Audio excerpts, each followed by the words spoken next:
Tuan-tuan sekalian, saya nak mukaddimahkan dengan sama-sama kita meneliti suatu hadis yang diriwayatkan oleh Imam Ahmad dalam musnadnya. Tuan-tuan perhati betul-betul hadis ni dan teliti sungguh-sungguh apa yang disebut oleh Nabi SAW. Sabda Nabi SAW, "Innaha sata'ti 'alan nasi sanawatin khadda'ah. Yusaddaqu fiha al-kazib wa yukazzabu fiha al-sadiq wa yu'tamanu fiha al-kha'in wa yakhunu fiha al-amin wa yuntiqu fiha ar-ruwaybidah." Qila wa ma ar-ruwaybidah ya Rasulullah? Qala as-safih yatakallamu fi amril 'ammah. Maksudnya, sesungguhnya akan datang pada kamu tahun-tahun yang dipenuhi dengan pembohongan-pembohongan, di mana para pendusta dipercayai, sedangkan orang yang jujur tidak diyakini, tidak dipercayai. Pengkhianat akan diberi amanah, sedangkan orang yang amanah dituduh pengkhianat. Pada masa itu akan muncullah Ruwaybidah. Lalu sahabat bertanya, siapakah Ruwaybidah wahai Rasulullah? Jawab baginda, orang yang tidak mengetahui sesuatu perkara dengan pasti, membicarakan urusan orang ramai. Tuan-tuan sekalian, apa yang Nabi sebut tidak berlaku zaman baginda. Baginda menjelaskan akan berlaku. Benda tu berlaku. Berlaku tak zaman kita? Dia berlaku zaman kita. Saya kadang-kadang bila mendengar sahabat-sahabat saya dalam ucapan tadi, kemana sebenar negara kita? Bolehkah kita lantik pembohong menjadi Perdana Menteri? Bukan bohong pada keluarga, bukan bohong pada anak isteri, bohong pada rakyat Malaysia. Tuan-tuan, di mana maruah kita? Dunia melihat seolah tak ada orang lain. Bohong, tipu hidup-hidup. Dan tak rasa apa-apa dengan penipuan dia. Mungkin sebelum pilihan raya, rakyat tak tahu pembohongan dia. Dan sekarang rakyat tahu. Dan itulah hikmahnya tuan-tuan di Rompin, di Tioman, di Padang Serai, menjadi referendum rakyat, apakah tuan-tuan setuju pembohong menerajui negara kita? Kalau pengundi Tuan Tiaman memilih Barisan Nasional, yang disebut tadi oleh sahabat saya, Datuk Saifuddin, undi BN dapat PH. Undi PH dapat sakau.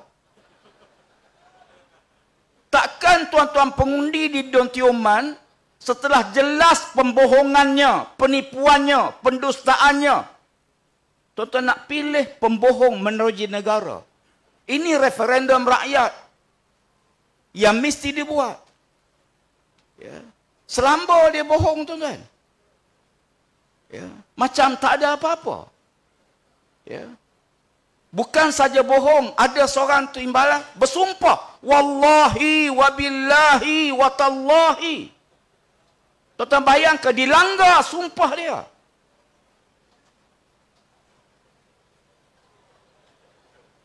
Hujan. Biasa kalau nak menang, insya-Allah hujan berkat akan turun.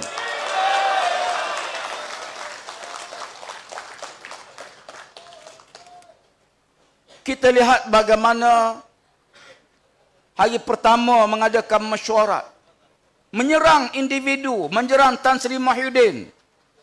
Kononnya berlaku penyelewengan 600 bilion. Semalam dia serang Kementerian Dalam Sekitar, saya pribadi. Kononnya meluruskan projek sebanyak 7 bilion dan beliau isytiharkan beliau batalkan projek itu. Tuan-tuan, projek tak lulus lagi, batal apa? Projek tu tak lulus pun. Belum lulus lagi. Ini Perdana Menteri cakap, bukan JKK. Takkanlah Perdana Menteri nak cakap sesuatu, tak semak dulu, tak teliti dulu. Kita bila saya duduk di kementerian, tiap-tiap tahun, hujung tahun, orang Pantai Timur menunggu banjir. Tiap-tiap tahun.